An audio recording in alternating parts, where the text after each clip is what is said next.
Okay, welcome back everyone. So we've talked about how energy looks like in simple harmonic motion, and now we just want to take a couple minutes to actually try to describe the motion in more detail, so to come up with equations of motion. And we'll go back to our simple example of a mass on a spring, and we know that the force that acts on this, the spring force, is a restoring force.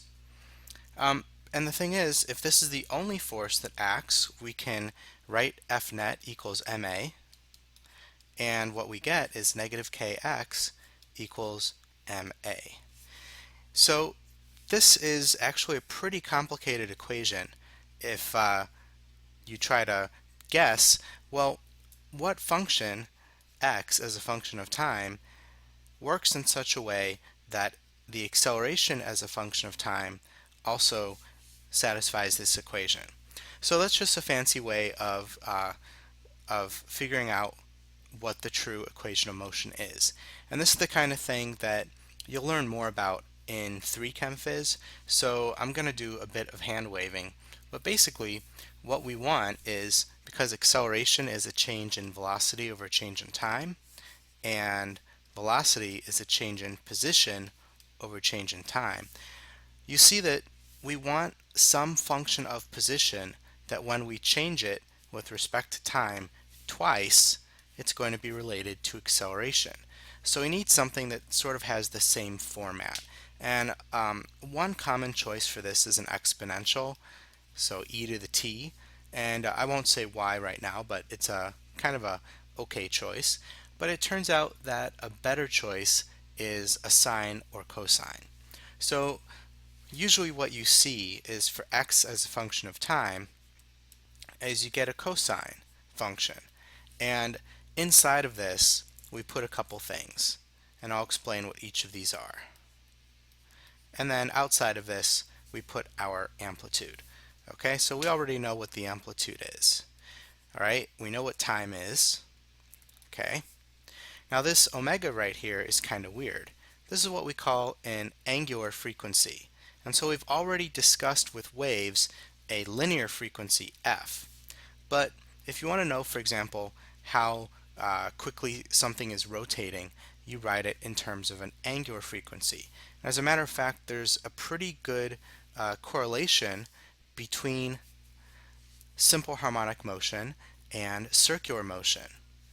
Okay, so if you take a look at this little dot right here, you can see that it's making x number of, well, maybe not x, but it's making a certain number of revolutions in a certain amount of time. So it has an angular speed, and that's right here, omega.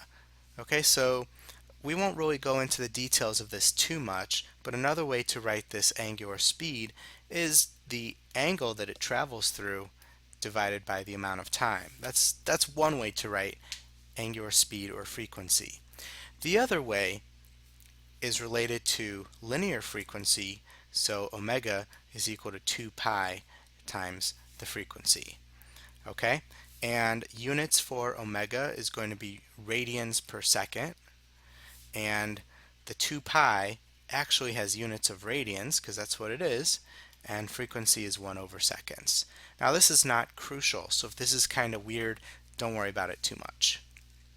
Just realize that x of t has this weird omega in it. And finally, this little Greek letter phi right here, or phi depending on how you say it, this is the so-called phase angle. Okay, because a cosine graph starts supposedly at here and then does one of these things. Well, you could just as easily put a starting point here, or you get the idea. And so basically, the amount that you go over is the phase angle. So that's not really a big deal either. Okay, and of course, because we're talking about simple harmonic motion, this is time and this is x, and the largest it's going to go to, it's going to oscillate between plus or minus a. Okay, so let's take a look at this. Okay, so here's a little Java applet. This is a spring mass system, And this one is going to show us displacement, velocity, and acceleration as a function of time. So we can go ahead and let that get started. And notice how, once again, the displacement and the force are opposite each other. Okay? And the one thing about these graphs is that they continually auto-scale themselves, so it's kind of weird. But I'm just going to pause this right in the middle. Okay? And you can see that there's a relationship between the acceleration, the velocity, and the displacement. They all look like exactly the same graph, just shifted. Okay? Like, for example, the place where the displacement is 0, well, the velocity is 0 a little bit before that, and then the next time where it was 0 is 0 before that. So in other words, velocity kind of lags or is a little bit ahead of displacement. And then the same thing with acceleration. It's kind of like you could just take one graph and slide it back and forth. Okay, so back to our equations of motion. So this is x as a function of time. This is the displacement as a function of time. And it turns out that you can also write the velocity as a function of time. And for reasons that I'm not going to go into right now, when you take the change in position over the change in time, the only way to do this is with a sine function, and it gets the same stuff in the parentheses, but then it has a negative omega times a. And if you recall from a prior video, I said that omega times a was kind of an important number. Let me see, do I have it here? Whoops, this guy right here.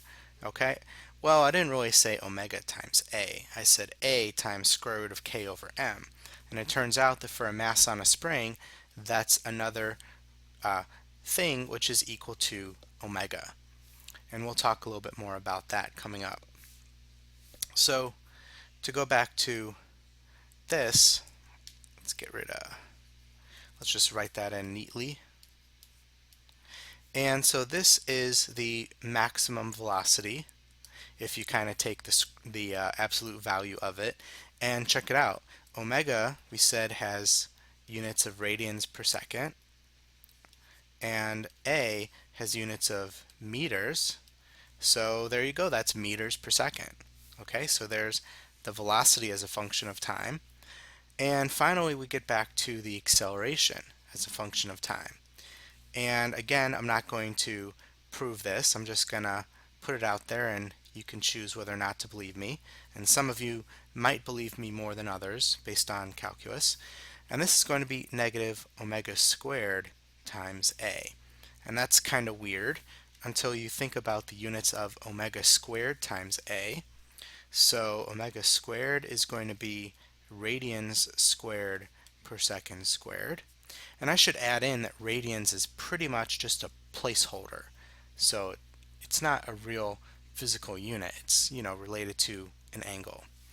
And A is a physical unit. It's in meters.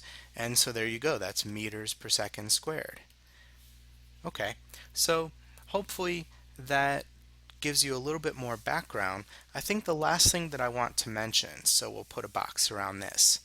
Last thing that I want to mention is that the period of oscillation is related to the frequency, right? F is 1 over t and t is 1 over f. Well, what this means is that since f is actually related to omega, because omega is 2 pi f, so f is omega over 2 pi. If I take all that and plug it into here, what I get is that t is equal to 2 pi over omega. And this is a fancier way of finding the period in simple harmonic motion. And for a mass on a spring, omega is the square root of k over m. So the period for a spring is going to be 2 pi times the square root of m over k. And everything kind of flips up. Okay, now this is one of those kind of weird things. you're like, Mr. Dubrau, how could this possibly be in seconds? So what you should do is take a moment and pause the video and prove to yourself that this truly is in units of seconds, the square root of m over k. So go ahead and pause it now, and when you have tried it, unpause and I'll show you. Okay, so let's check this out. We want to have the square root of m, which is kilograms, over k, which is newtons per meter. Well, that's kind of weird. Square root of kilograms over, okay, hold on a second. Let's flip that meters up here. And what's newtons? Well, newtons is mass times acceleration, right? Okay, but wait, there's more. Instantly, the kilograms is going to cancel, and we have the square root of 1 over seconds squared, which, if you flip things correctly, is the square root of seconds squared, dun dun dun, seconds. So this really does show us that this is a valid expression for the time it takes a spring to make one period. And there are other expressions for different types of oscillators. So you get one for, like, if you go on a swing and it twists back and forth. There's one for a torsional pendulum, that's what that's called. There's for a pendulum itself, you can find omega for a pendulum, and the same thing with T for pendulum. So just be aware that it's fairly straightforward to get these, and you won't be responsible for memorizing things like this on a test, but I just want you to know that it's out there. Okay, that's it for now.